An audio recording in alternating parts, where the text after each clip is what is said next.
so let's start super general. What makes a good story? Jonathan, do you want to go first? Sure.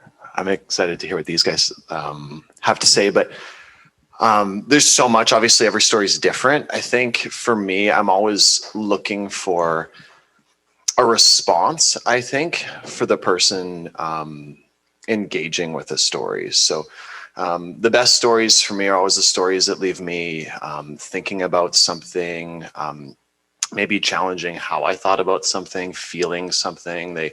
They activate something inside of me on a emotional level sometimes. And so I think a good story in a like really simplistic way and evokes some kind of emotion or response. Obviously, like, you know, you've got stories like Lord of the Rings, Star Wars, these worlds that are built that are immersive and people, you know, that draw people in and take people on a journey. And obviously, but down to like what a lot of us do, like you look at one image and that can tell a story, right? There's a story or a feeling or an emotion that can be conveyed just in a still frame or in a short video. And so for me, I think digesting it down to the simplistic sense, it would be that. Sometimes I'm disarmed by how like the emotional response you can get from a photo or a video. Jay, what about you? I think in our context as creatives, a good story is a finished one.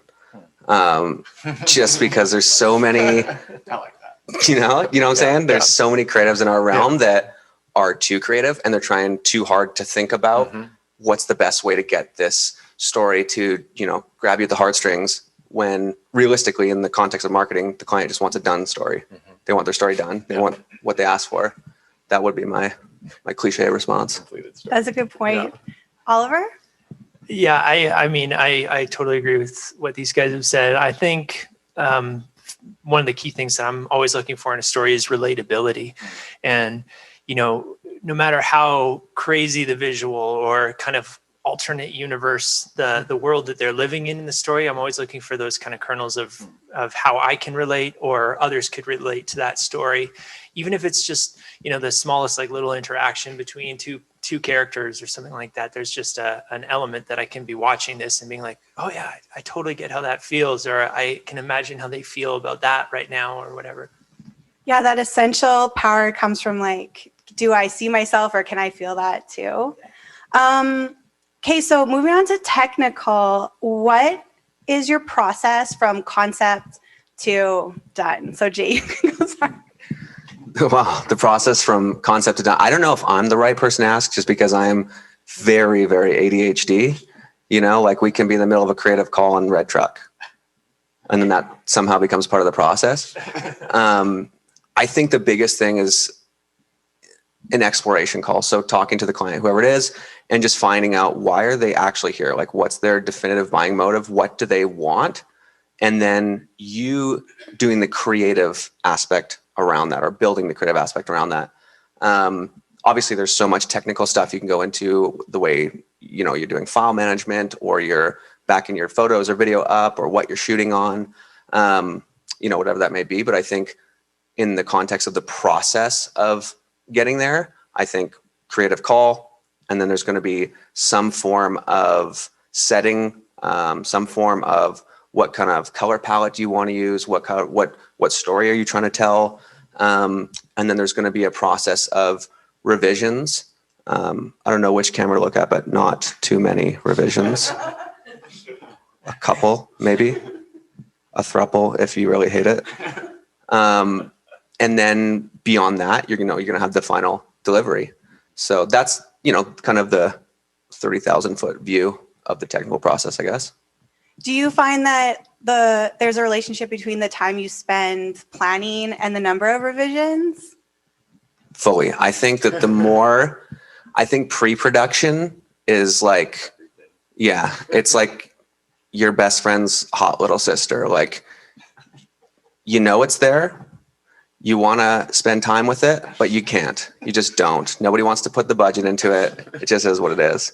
So I think that the more pre-production you have, the more that there's, or the less opportunity there is for mismanaged expectations. Because that's the biggest thing at the end of the day. If I'm thinking one thing and the client's thinking another thing, and there's some type or of any kind of assumption in the middle, that's where things get skewed. And so if you have the time to set it up, if you have, at least for what we do, so in the context of call it lifestyle photography or videography, wardrobe is something people want to skip over a lot. It just is like in the mind of a client, they're like, you know, they can just bring their clothes from home. I can promise you right now that if you've got somebody who's educated on how to make people look good in clothing, they will make people look good in clothing, no matter the setting, no matter what the people, you know, how they are on camera, anything. And that's something that if you spend time on pre-production, there would be way less time on post-production trying to either fix that or find a better photo because something looks funny or whatever that may be. Right. Oliver, how about you? What's your process? Yeah, I think my process changes depending on what type of content we're creating. You know, for example, if we're shooting a video for a product, it's that discovery call that Jay talked about. You know, finding out everything you can about the product, what the goal of the product is, who the audience is. You know, learning all that, and then thinking how can we best amplify that with the video that we create and do it in a way that's engaging. So that discovery call is important for that. Same thing for like music videos, but slightly different, because oftentimes with something like that, I'll listen to this song like 100 times and I'll just sit in the, you know, in the office with the lights off and just watch it in my head, and watch a bunch of different stories and see which one I kind of like the best and see which one I think is that really sticks with me.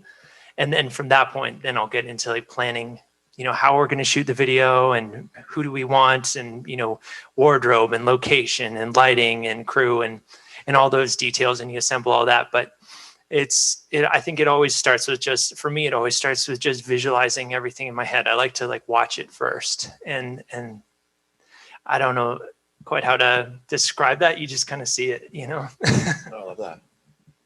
That's interesting. What about you, John? I think for me, it's always I really echo what Jay said. I think the one thing I've learned over the last few years is just how important like pre-production is, and getting that stuff right. I feel like depending on, you know, what you're creating, there's a lot that can be learned by deconstructing good work, like other people's good work, like looking at something that impresses you or like wows you in some way, or a great story, and just sitting there and asking like, what made that great? Like, why was that a good story? Why did that image move me? Why did that series of imagery like captivate me? What was it about it? And more often than not, like I've found, it's that someone put some intention into stuff. And Jay's mention of like wardrobe, like as a photographer, like I've found significantly, like I now am at a point where like styling's huge. Like the difference between like somebody showing up and just being like, here's what I'm wearing, or you actually working on like, what should they be wearing? What fits this narrative? What is the feeling or the story that we're trying to convey? And those little decisions can drastically change the entire feeling, or, you know, of a moment that you're trying to capture. But at the same time, I think there's a danger of like over planning, of like having everything too set up in your mind up front so that there's no room for like serendipity. And so for me, I think it's finding that sweet spot of, we've done the work, we have a loose idea, kind of like Oliver said, like you've kind of run the movie in your head. You have a general, like kind of foggy mirror, like view of what you're going to create. But you're going into it with the ability that like something amazing could happen, and you're ready to capture it. Because like you can't, like most of my favorite photos probably aren't the ones that I like fully visualized in my head. Like, but I had all the elements there, right? Like the location, I prepped the location. You know, you had the right subject, you had the right styling, you had the right team, right? But the moment happened in the moment because I just saw it in the moment, right? I hadn't maybe like sketched that pose out or that particular look, right?